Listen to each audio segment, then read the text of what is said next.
Bismillahirrahmanirrahim. Assalamualaikum warahmatullahi wabarakatuh. Kita bertemu lagi pada mata kuliah Statistika Farmasi. Khususnya sekarang kita masuk pada topik regresi dan korelasi yang kalau sebelumnya kita bahas mengenai uji T, satu sampel, dua sampel bebas, dua sampel berpasangan, atau di pengujian di sebelum-sebelumnya yang mungkin kita lebih banyak bahas yang satu variabel. Nah, di farmasi kita sangat sering untuk menghadapi pertanyaan yang terkait dengan menghubungkan dengan satu faktor dengan faktor yang lain atau mencari hubungan di antara dua variabel. Oleh karena itu, disinilah kita penting untuk membahas apa itu regresi dan korelasi.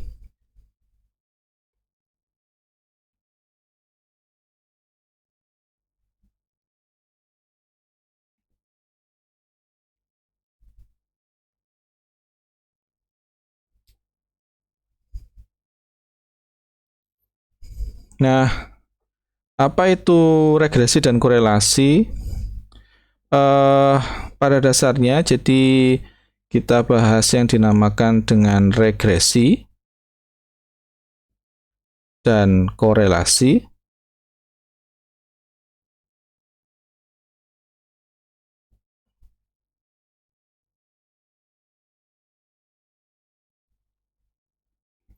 Nah, di sini tujuannya adalah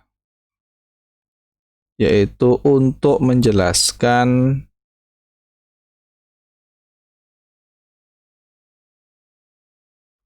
hubungan yang ada antar variabel.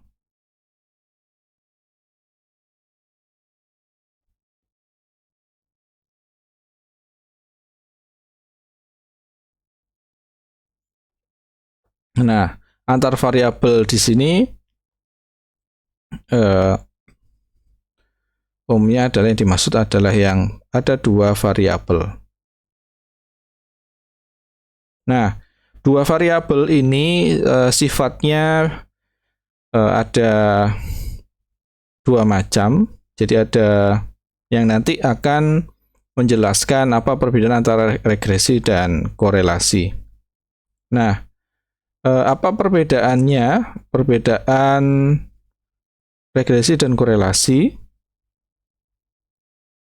ada dua.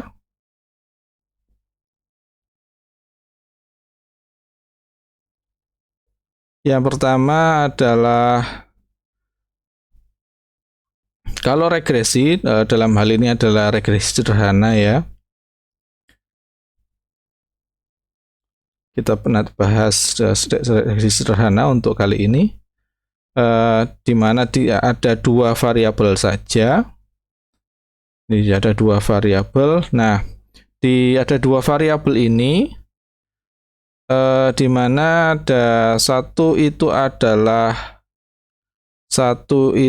variabel terikat dan satunya lagi adalah variabel bebas.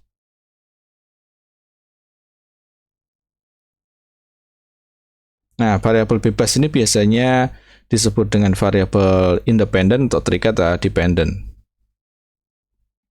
Atau variabel bebas ini adalah istilah lain variabel peramal, ini adalah terikat ada variabel respon atau variabel tanggapan. Itu sama saja. Kemudian kalau korelasi, untuk korelasi yang dua variabel berbeda dengan regresi. Jadi di sini keduanya adalah kedua variabel adalah variabel terikat.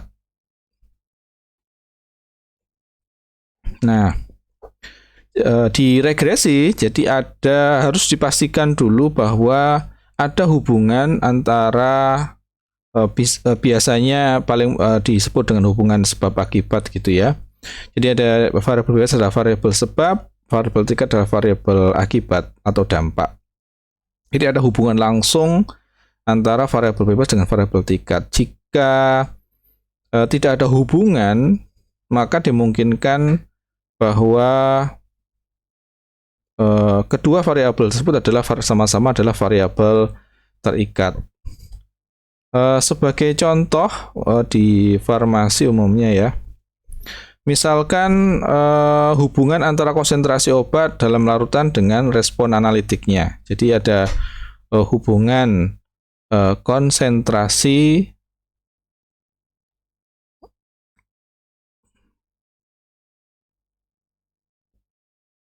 jadi ada misalkan adalah hubungan konsentrasi obat, misalkan dia dalam larutan dengan respon analitiknya. Dengan respon analitik, misal dari instrumen.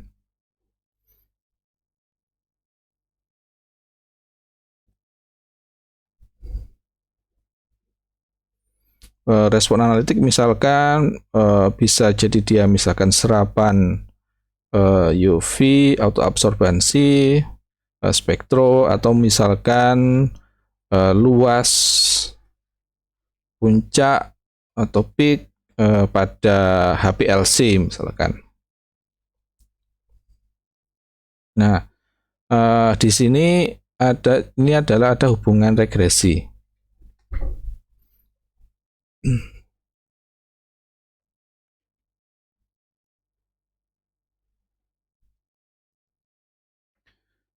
Nah, kalau contoh dari korelasi ada misalkan adalah hubungan antara kadar kolesterol dan kebugaran aerobik ya.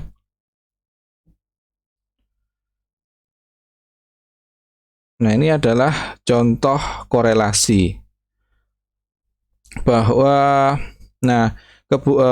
kadar kolesterol mungkin ada hubungannya dengan kebugaran aerobik, tetapi tidak berhubungan atau menjadi sebuah sebab yang langsung terhadap kebugaran aerobik, karena kebugaran aerobik itu mungkin merupakan fungsi atau faktor dipengaruhi oleh banyak faktor. Ini adalah contoh dari korelasi.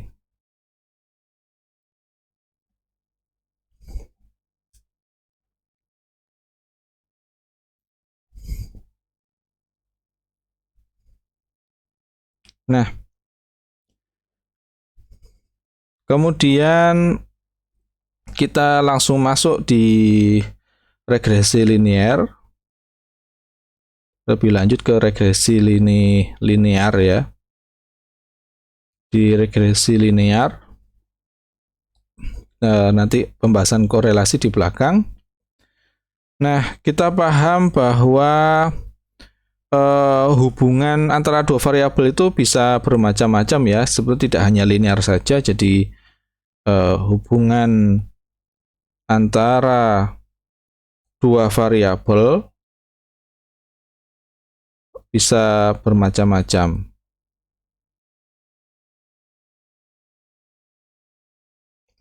Nah, di antaranya di sini ada hubungan yang linear.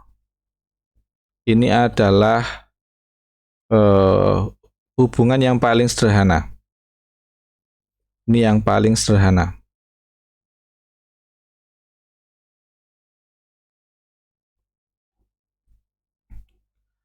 Nah, hubungan yang paling sederhana ini seperti yang disampaikan tadi, ini adalah hubungan antara ada dua variabel, di mana salah satunya adalah variabel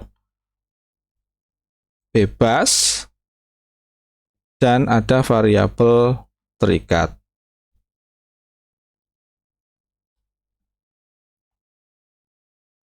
Nah, di sini nanti hubungan variabel antara dua variabel dan menggunakan secara linear itu bisa digambarkan secara matematis.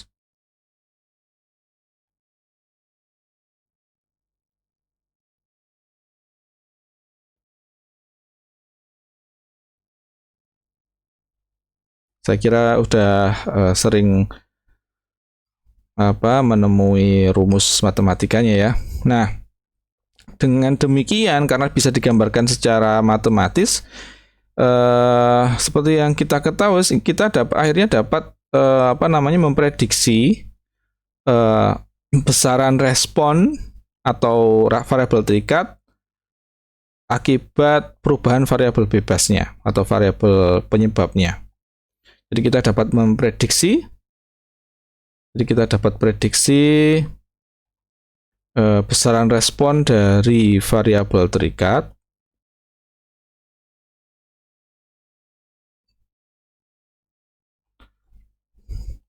jadi terhadap perubahan variabel bebasnya.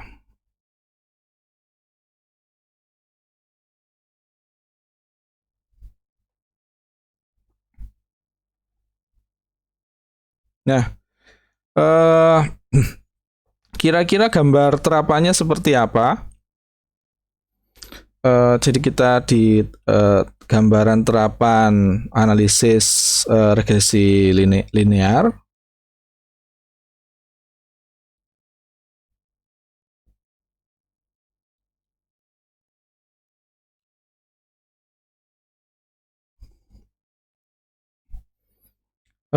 Yang pertama contohnya adalah pembuatan kurva kalibrasi ya. Pembuatan kurva kalibrasi.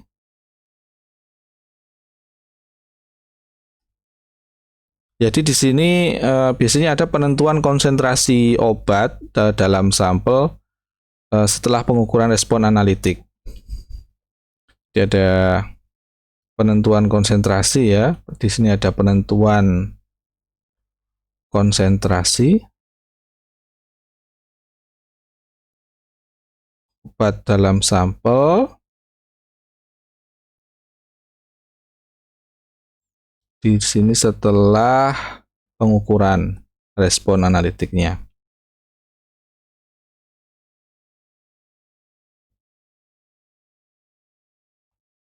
Jadi kalau kita sudah punya kurva kalibrasinya, sehingga kita nanti bisa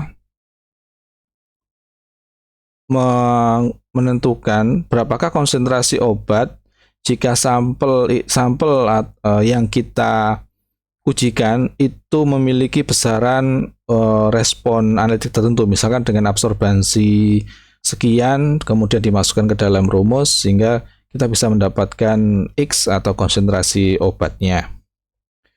Yang lain juga dalam rangka untuk validasi metode analisis ya, terutama di penentuan akurasi metode analisis. Jadi di sini kita penentuan akurasi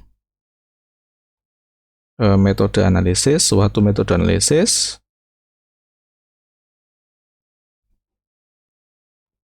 Ini biasanya di penentuan suatu obat dalam matriks tertentu ya.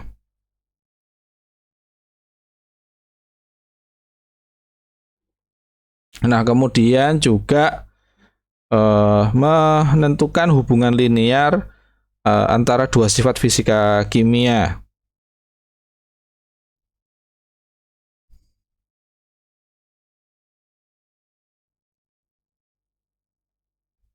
Hubungan linear atau proporsional ya, ini makna lainnya. Atau kesebandingan langsung antara dua sifat fisikokimia.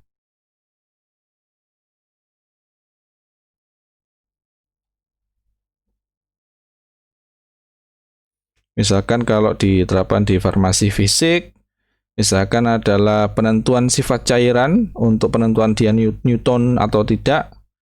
Ada penentuan sifat cairan Nah, di sini ditentukan apakah dia sifatnya Newton atau tidak. Nah, di sini kalau lebih lanjut, di sini melihat untuk penentuan Newton atau tidak, di sini dilihat apakah ada hubungan linear, apakah ada hubungan yang linear antara tegangan geser dan kecepatan geser. Antara tegangan geser dan kecepatan geser.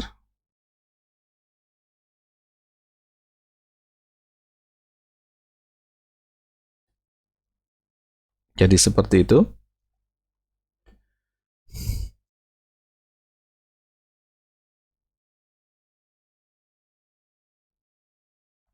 Nah, pada dasarnya secara matematis atau kalau digambarkan kelinearan, keproporsionalan itu maksudnya seperti apa? Jadi kelinearan secara matematis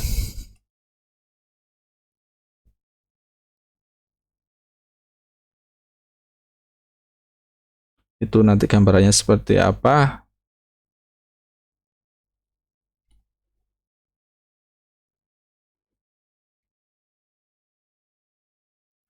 Nah,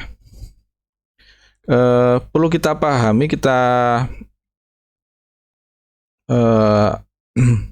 hayati sebetulnya regresi linear, hubungan antara dua variabel, jadi regresi linear atau tadi sudah sebuah hubungan antar variabel itu kan garis yang muncul atau yang kita ketahui sebagai nanti ada garis. Pada dasarnya itu kan regresi linear itu berarti adalah menemukan garis suaian terbaik. Jadi garis dengan kemiringan dengan yang sedemikian rupa bisa fit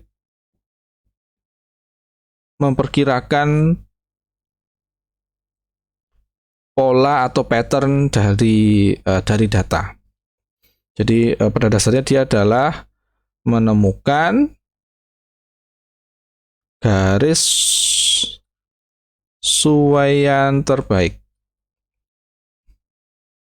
atau yang diistilahkan dengan line of best fit.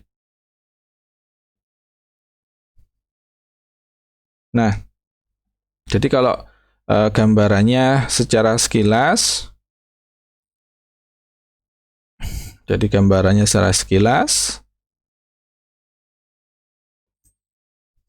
nah, jadi yang pertama itu adalah, nah di sini gambarannya adalah yang menemukan garis suaian terbaik itu maksudnya gimana? Jadi kita itu mencoba memilih kemiringan garis, adalah mencoba memilih kemiringan garis atau gradien ya, kemiringan gradien. Nah, sedemikian rupa sehingga garis itu menyentuh sebanyak mungkin titik.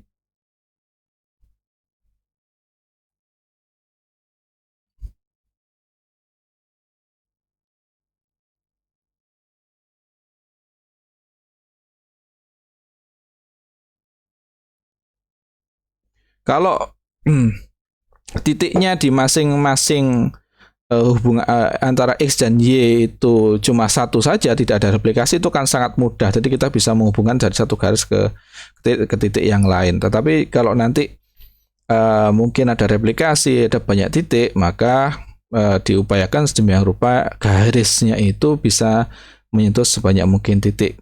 Dan jika tidak memungkinkan, maka atau sedemikian rupa sehingga jarak dan banyaknya titik di atas itu sama dengan yang di bawah.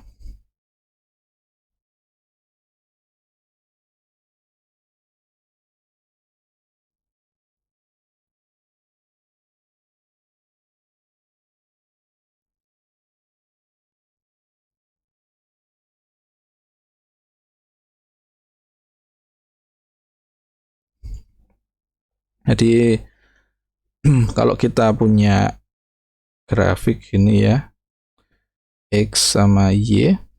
Nah, kalau misalkan ada sebaran titik banyak begitu ya, pada dasarnya kan dia apa namanya perpotongan dari X sama Y ya. Nah, adanya sebaran-sebaran data ini ya sedemikian rupa kita bikin garis yang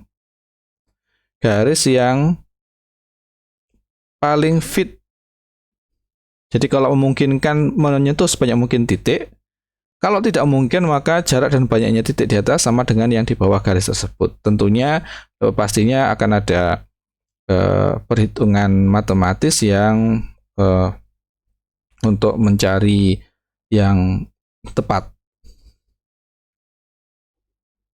Jadi bisa dikatakan bahwa analisis regresi linear itu adalah proses statistik untuk memprediksi secara matematis sifat linear atau proporsionalitas antara dua variabel. Jadi proses statistik untuk memprediksi secara matematis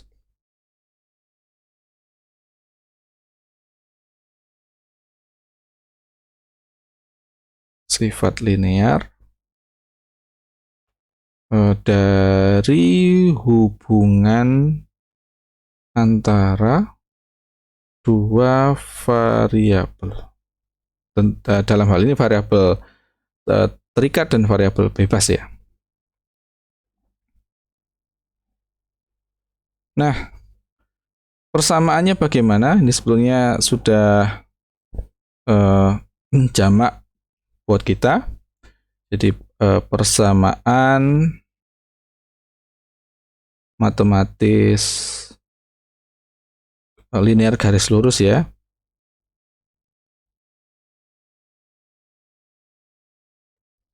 Jadi seperti yang bisa kita hafal, Y sama dengan A plus BX, atau juga di sebagian itu ditulis sebagai Y sama dengan MX plus C. Ini pada dasarnya sama saja ya.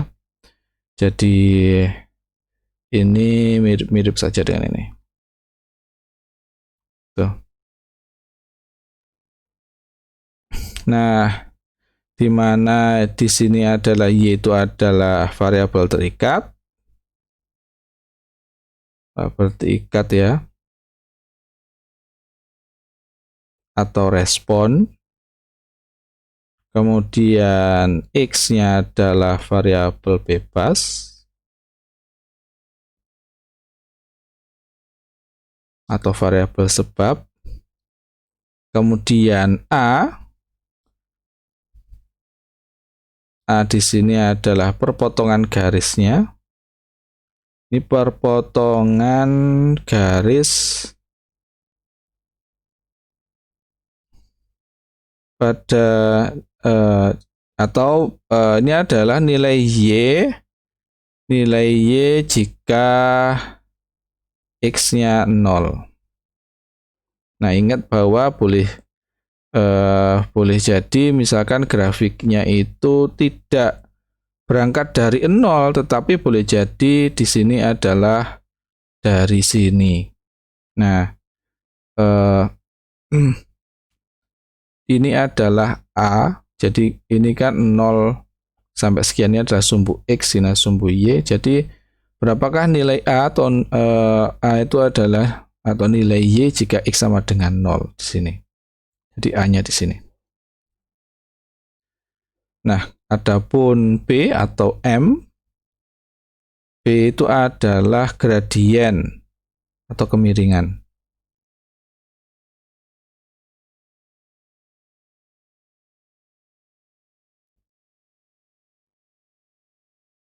Nah, atau bisa dikatakan bahwa gradien atau kemiringan garis ini adalah rasio atau perbandingan antara respon dan sebab. Nah, jika ada hubungan linear, jika ada hubungan linear,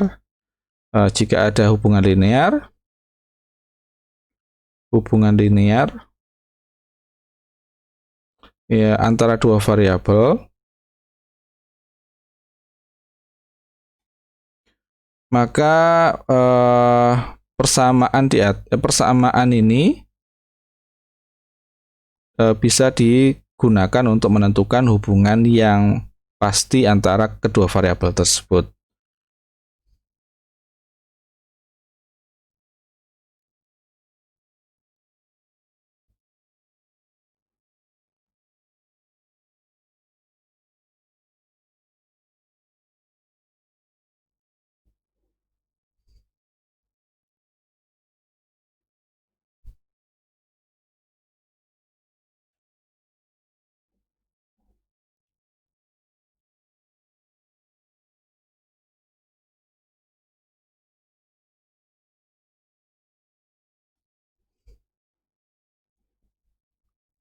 Nah, adapun secara matematis, bagaimana rumus dari kemiringan? Jadi kemiringan atau simbolnya B atau M tadi ya. Nah, secara matematis rumusnya adalah banyaknya pasangan data dikalikan jumlah dari X kali Y dikurangi jumlah X dikali jumlah Y, kemudian dibagi banyaknya pasangan data dikali jumlah X kuadrat dikurangi kuadrat dari X.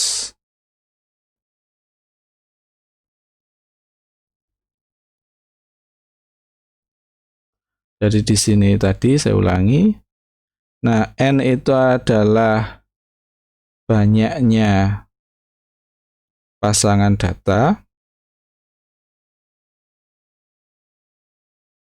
Kemudian sigma X itu adalah jumlah semua nilai X. Kemudian sigma Y adalah jumlah semua nilai Y. Adapun sigma X kuadrat adalah jumlah semua nilai X kuadrat. Adapun sigma X kuadrat sama dengan kuadrat dari jumlah nilai X. Adapun sigma XY adalah jumlah hasil kali setiap pasang nilai. Jadi misalkan kalau di sini XY itu maksudnya X1 kali Y1 ditambah X2 kali Y2 ditambah X3 kali Y3. Nah, untuk perpotongannya atau A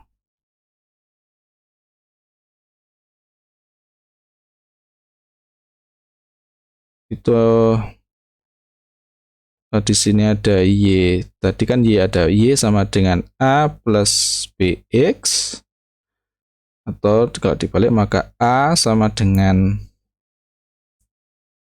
yang dipakai rata Y dikurangi B dikali X rata X.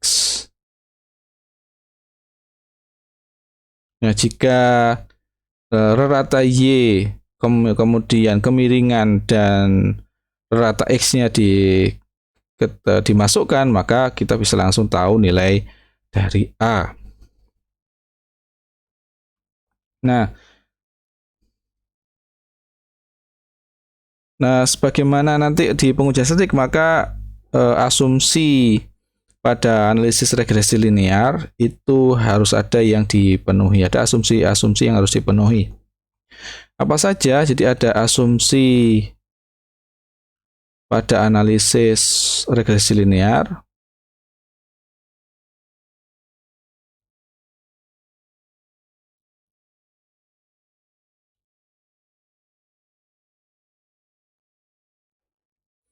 pada regresi linear.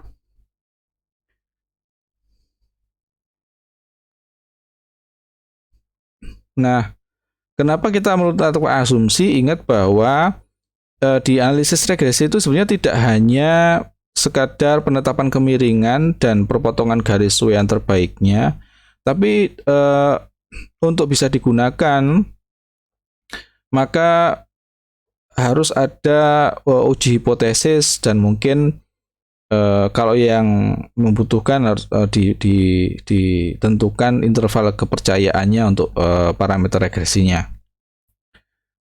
Jadi apa namanya di sini ada juga selain penetapan parameter regresi tadi juga ada uji hipotesis atau juga misalkan ada di sini ada interval keyakinan.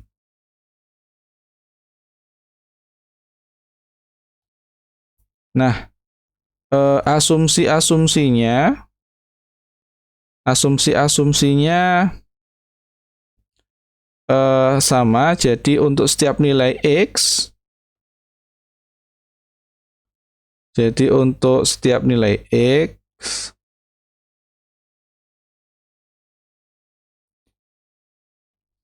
nah nilai yang bersesuaian itu disampel dari populasi yang terdistribusi normal. Jadi nilai y yang bersesuaian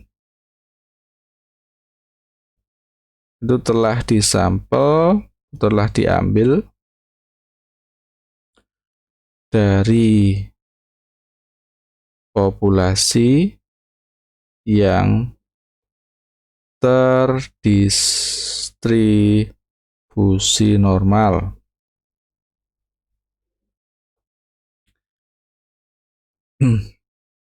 Jadi ini asumsinya masih regresinya ada parametrik ya. Nah, kemudian setiap populasinya tempat nilai yang telah disampel harus mempunyai varian yang serupa.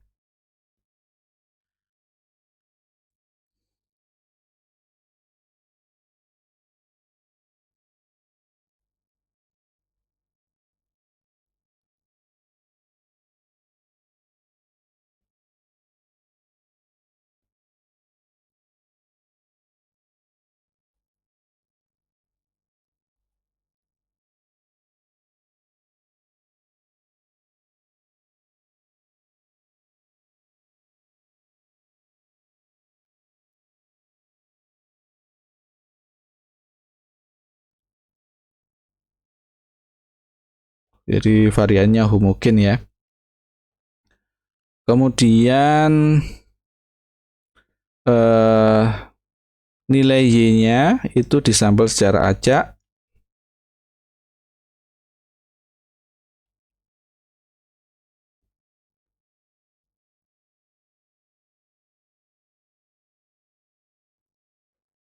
dan tidak memihak.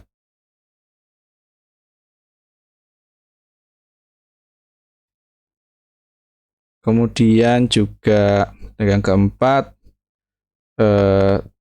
tidak ada kesalahan untuk setiap pengukuran nilai X.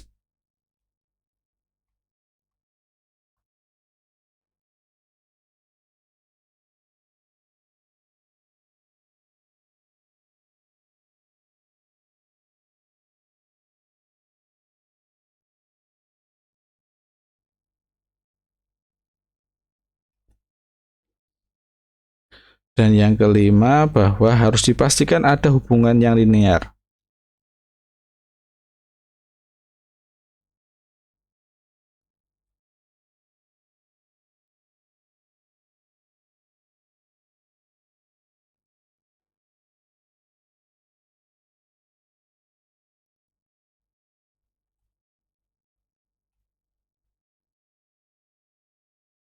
Nah, hubungannya harus benar-benar ada itu kalau dilihat dari kemiringannya, berarti kemiringannya itu harus lebih besar dari 0 atau kurang dari 0.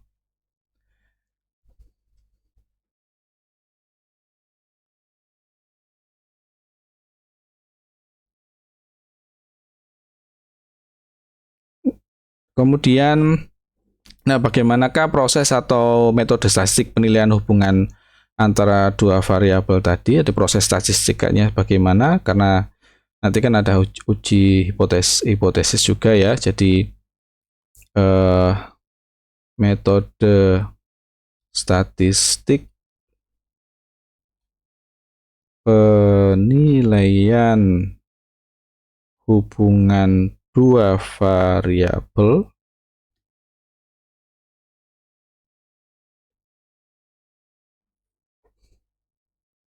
Nah, proses uji statistiknya itu seperti yang kita pahami sebelumnya. Jadi harus kita tentukan hipotesis nolnya.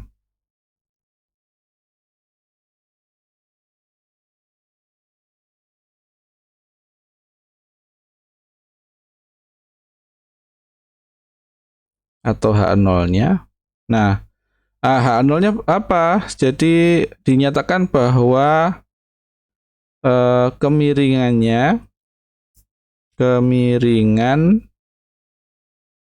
sama dengan 0.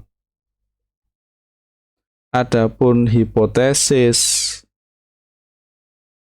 alternatif atau HA berarti kebalikannya, bahwa kemiringan atau B-nya tidak sama dengan 0. Nah, di sini tidak sama 0 itu bisa nanti lebih dari 0 atau positif atau kurang dari 0 atau negatif. Kemudian sama seperti sebelumnya kita tentukan jumlah arah dari rancangan percobaan. Nah, berapa jumlah arahnya? Di sini prinsipnya adalah besarnya atau sejumlah jumlah cara yang dapat menolak. Secara prinsip adalah ini hipotesis 0.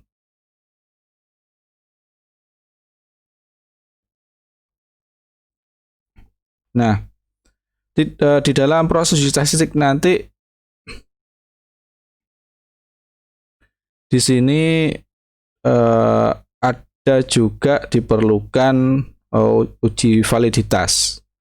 Validitas ini untuk menentukan kevalitan dari hubungan linearnya.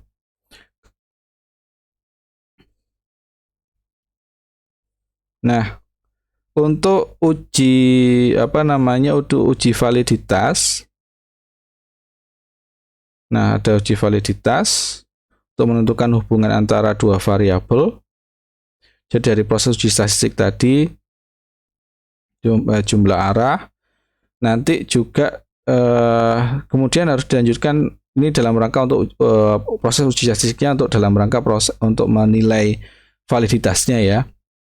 Jadi kalau yang parameter kemiringan kemiringan rumus Y sampai X BX plus A atau A plus BX itu kan parameter matematis dari hubungan linearnya. Tetapi tingkat kepercayaan kemudian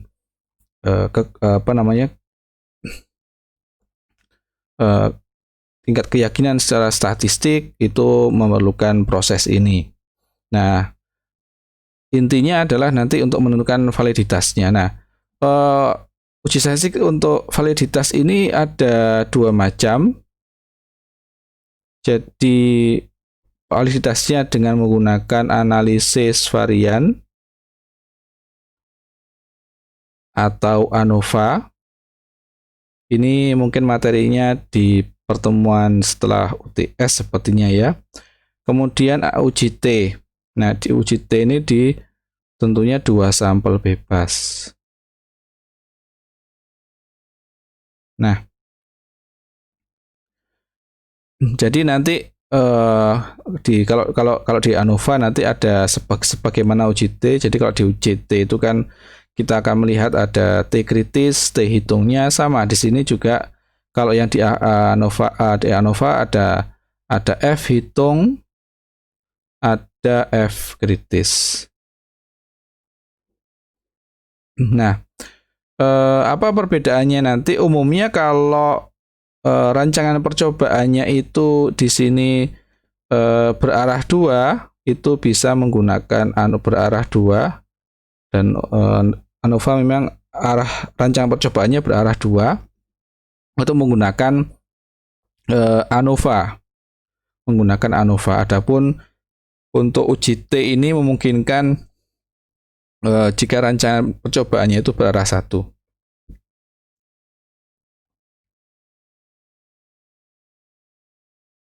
Nah, di samping untuk UJT karena alasan berarah satu, nah ya UJT ini dipilih jika kita ingin membandingkan parameter regresi dengan nilai selain 0. Jadi misalkan kita membandingkan dengan ukuran regresi atau khususnya di kemiringan yang bukan 0. Jadi ingat bahwa nanti proses uji statistik nanti untuk melihat validitasnya ini nanti yang kuncinya adalah dilihat dari kemiringannya, apakah sama dengan 0 atau dibandingkan dengan 0 atau tidak, atau dengan populasi atau tidak. Nah, boleh jadi nanti kemiringannya itu dibandingkan dengan kemiringan yang lain yang sama-sama tidak 0. Jadi maksudnya nanti seperti itu. Jadi UJT ini dibutuhkan untuk membantu membandingkan,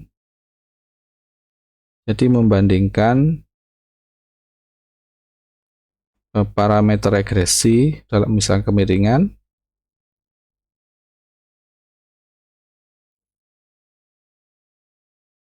yang tidak sama dengan 0. Tuh. Nah, di sini untuk uji validitasnya ini biasanya dilakukan setelah analisis regresi.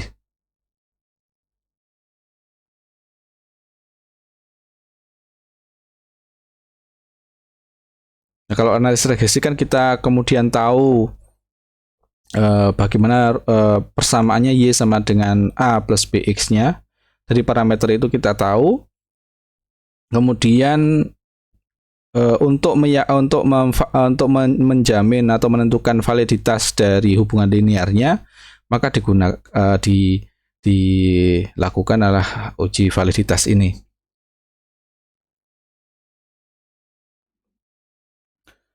Secara prosedur bagaimana melakukannya, ini gambarannya bagaimanakah prosedurnya. Di prosedur uji statistik penentuan validitas hubungan linear dua variabel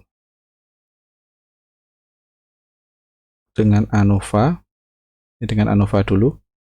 Jadi kalau dengan ANOVA berarti secara teknisnya urutannya bagaimana? Jadi yang sebelumnya secara sekilas, secara prinsip. Jadi yang pertama kita sama seperti prosedur statistik UJT. Jadi kita harus menyatakan dulu H0. Nah, H0 di sini apa? Jadi kemiringan populasi, kalau B itu kemiringan sampel, kemiringan populasi itu sama dengan 0. Artinya apa? Bahwa tidak ada hubungan linear antara dua variabel yang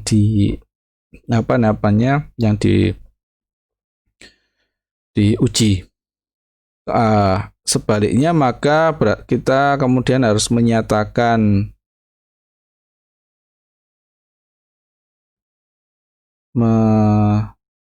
menyatakan hak alternatifnya, maka kebalikannya adalah hak alternatif kemiringan populasi tidak sama dengan 0. Artinya di sini maksudnya adalah ada hubungan linear antara dua variabel tersebut. Terus kemudian kita menyatakan aras nyatanya.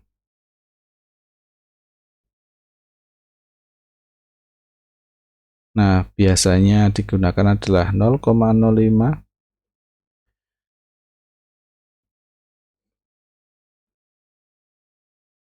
Dan kemudian melakukan analisis varian atau ANOVA.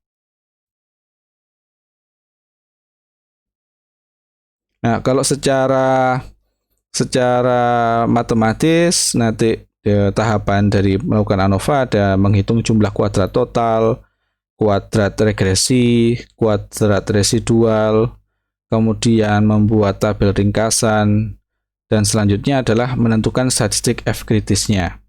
Dan kemudian menafsirkan hasil. Nah, di sini penafsiran hasilnya secara prinsip adalah jika F hitung lebih dari F kritis atau F tabel, maka di sini maknanya adalah H0 ditolak atau ada hubungan linear di antara dua variabel. Nah, F kritis atau F tabel ini ya kita nanti melihat di tabel nilai kritis. Jadi kita lihat di tabel nilai kritis distribusi F. Biasanya di buku statistik ini di belakang di lampirannya ada. Nah, nilai F kritisnya itu ya kita tentukan, kita ambil dari berdasarkan informasi alfanya berapa, kemudian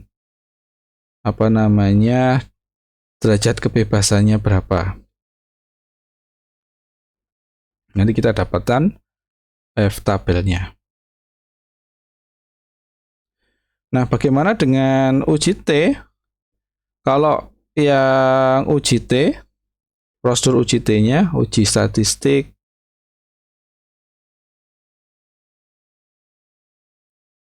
penentuan validitas hubungan linear dua variabel dengan uji T. Nah, sama seperti tadi, pertama berarti kita harus menyatakan H0-nya. H0-nya apa? Bahwa kemiringan populasi atau beta sama dengan 0. Kemudian menyatakan H alternatif.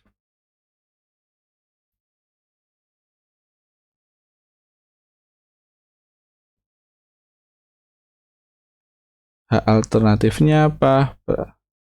Beta tidak sama dengan 0. Kemudian yang ketiga menyatakan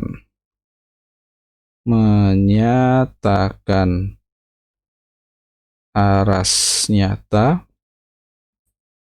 alfa 0,05. Kemudian menyatakan jumlah arah berdasarkan rancangan percobaan, dan tentunya melakukan uji T.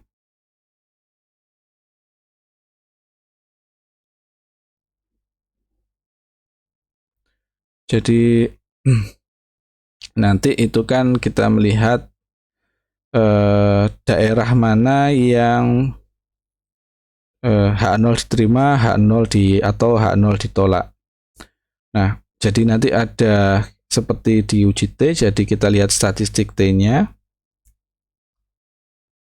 atau T kritisnya. Ini nanti dibandingkan dengan T hitungnya.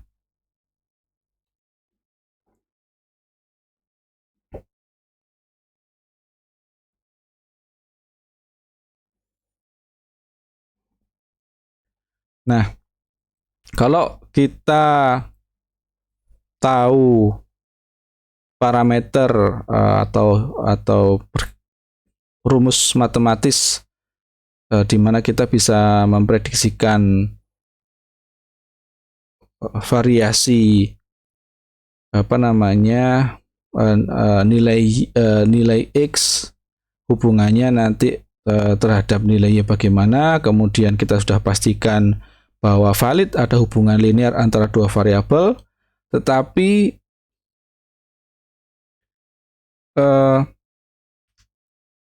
ada faktor-faktor lain yang perlu dipertimbangkan. Ada hubungan dua variabel yang mungkin tidak berhubungan secara regresi atau regresional. Jadi tidak ada hubungan sebab akibat.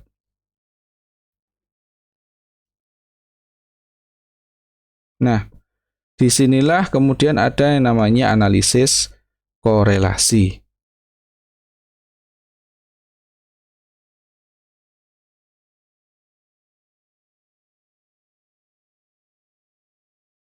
Nah, jadi seperti saya sampaikan tadi bahwa di dalam analisis regresi linear,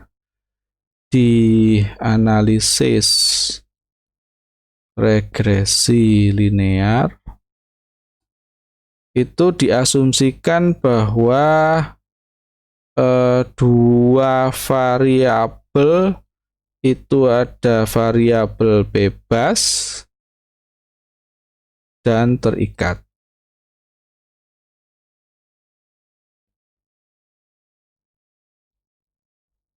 Artinya di sini bahwa variasi dalam Y itu hanya bergantung pada variasi variabel X.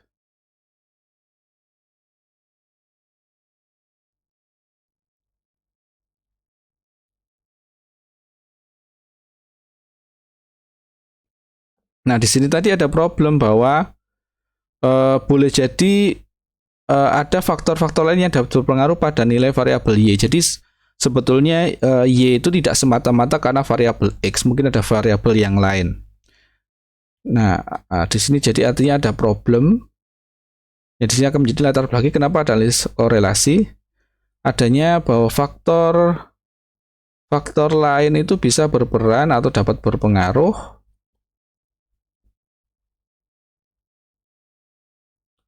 pada nilai variabel Y-nya atau variabel responnya. Kemudian dimungkinkan yang kedua adanya bahwa sebetulnya ada variabilitas atau varians data di sekitar garis Sweian.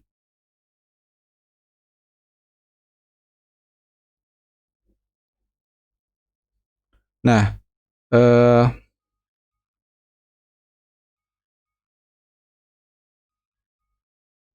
jadi di sini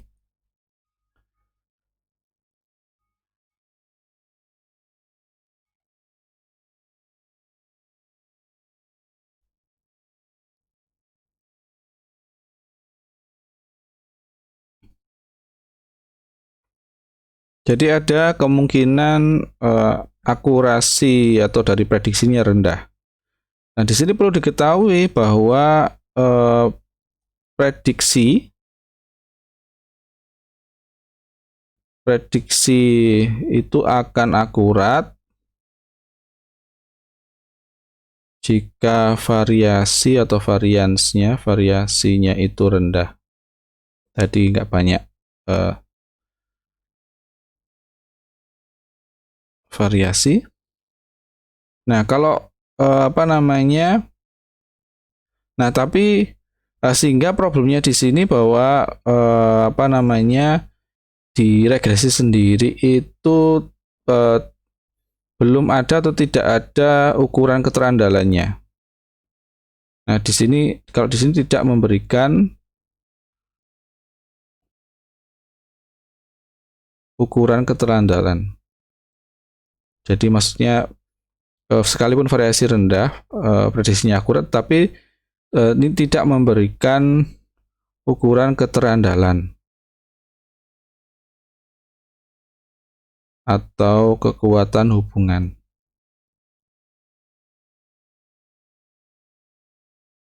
antara dua variabel.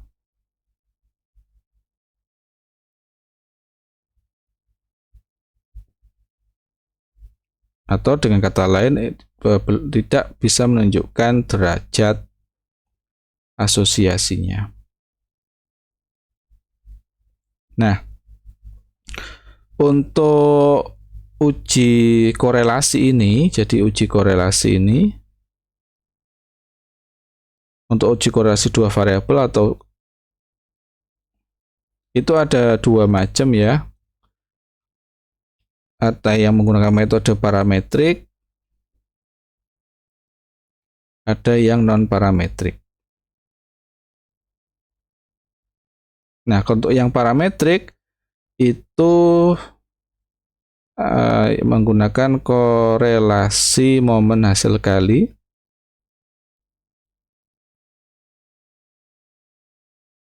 di sini, atau produk momen Pearson atau korelasi Pearson. Untuk non parametrik ini ada dua, bisa menggunakan koefisien contingency dan koefisien korelasi peringkat Spearman.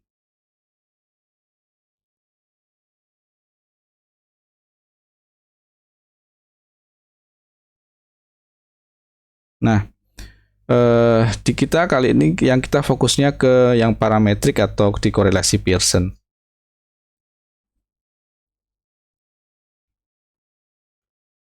Nah, di korelasi Pearson itu seperti apa?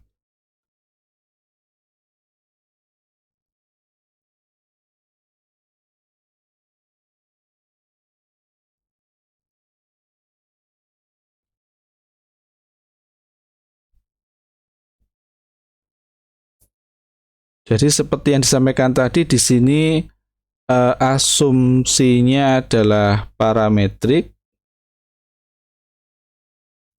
Nah, yang khususnya adalah data itu paling tidak harus interval. Paling tidak itu berskala interval.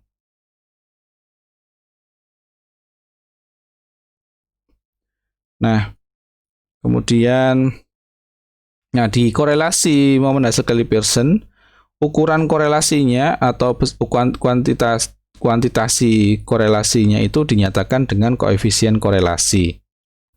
Jadi korelasi atau derajat asosiasi dari dua variabel itu dinyatakan sebagai koefisien korelasi.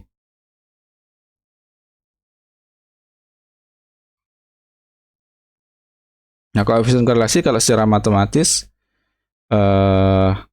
R atau koefisien korelasi jumlah pasangan data kali jumlah X kali Y dikurangi sigma X kali sigma Y dibagi akar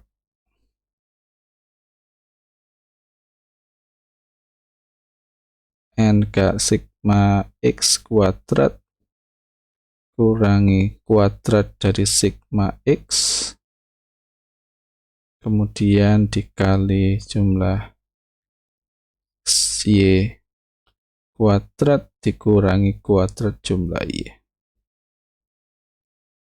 Nah, ini rumus secara matematisnya, di mana N tadi ini adalah banyaknya pasangan data.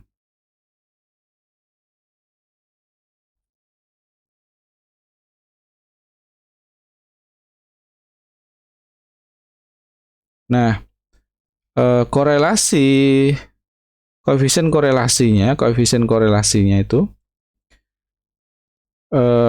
atau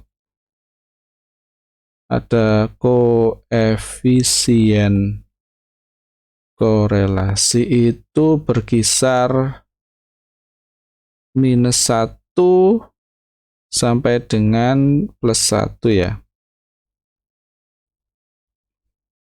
Nah, maknanya di sini adalah jika semakin mendekati 1, maka berarti kekuatan hubungan antar dua variabel itu bertambah. Jadi semakin mendekati 1, maka maknanya adalah kekuatan hubungannya antara dua variabel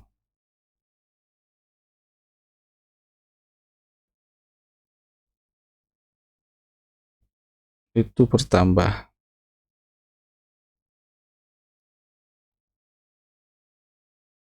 Nah, selain koefisien korelasi, jadi ini ukuran kuantitatif, ukuran angka untuk melihat kekuatan hubungannya. Tetapi untuk memprediksi, memperkirakan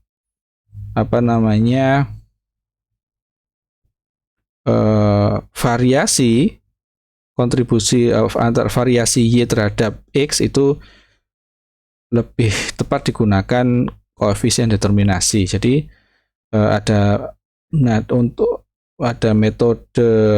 ini adalah metode lain untuk penentuan kekuatan hubungan, itu adalah koefisien determinasi.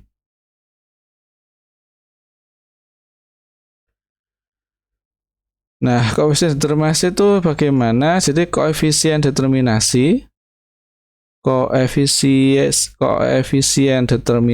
itu adalah kuadrat dari koefisien korelasi. Jadi adalah kuadrat koefisien korelasi atau R kuadrat. Nah, kuadrat dari koefisien korelasi ini merupakan sarana yang dianggap lebih baik dalam memprediksi kontribusi variasi Y yang kontribusi dari variasi Y secara matematis oleh variasi X.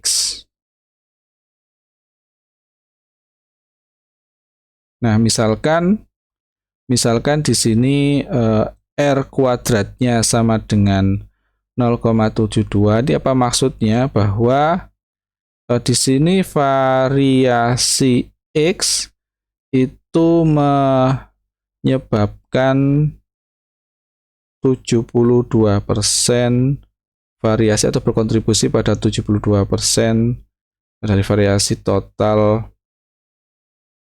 dalam kejadian Y.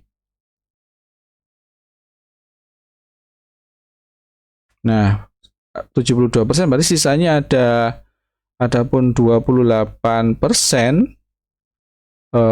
variasi Y itu disebabkan faktor yang lain.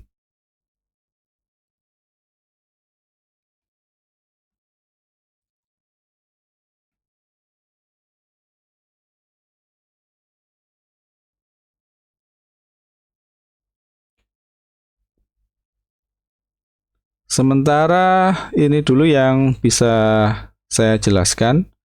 Semoga bermanfaat. Mohon maaf atas kurang lebihnya. Terima kasih. Assalamualaikum warahmatullahi wabarakatuh.